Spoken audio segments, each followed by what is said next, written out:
Mr. Tanaka calls at 6 o'clock to confirm the reservation. 4 people, 7 o'clock, the corner table. It is his mother's birthday. She has not been out of the house for several months.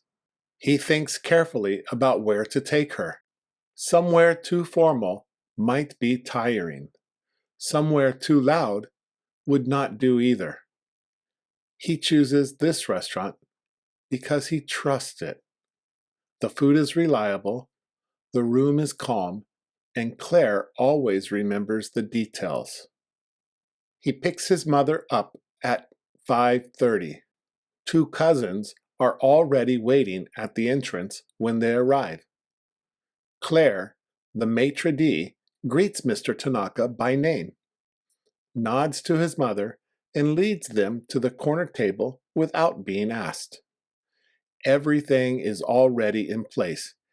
He notices that the chairs have been arranged to make it easier for his mother to sit down. His mother looks around the room slowly. After a moment, she gives a small nod. She seems to approve. The meal is excellent. The food comes out at the right pace. The service is unhurried, and no one has to ask for anything twice. His mother is talking more than usual. She laughs at something one of the cousins says. Mr. Tanaka has not heard that laugh in a long time.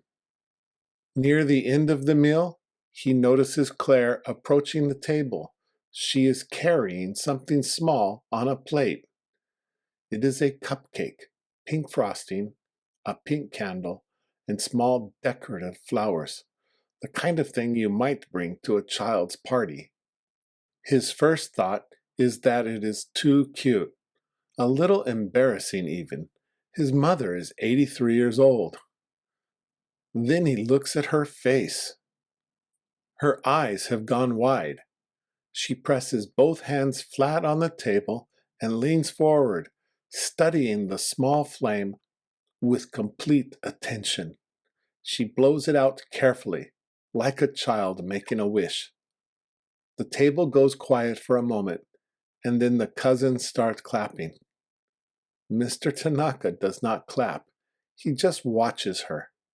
Something has shifted in him, and he isn't sure what to do with it. He glances at Claire. She is already stepping back, giving the table its moment. He nods once, and she nods back. On the drive home, he thinks about the evening. The food, the table, the quiet service, all of it has been exactly right. But it is the cupcake he keeps coming back to, not because it was impressive, because his mother loved it. Claire thought of it. She took care of the detail that mattered most, the one he hadn't thought to ask for. Next time he comes, he will bring her something. He doesn't know what yet, but he will find just the right thing.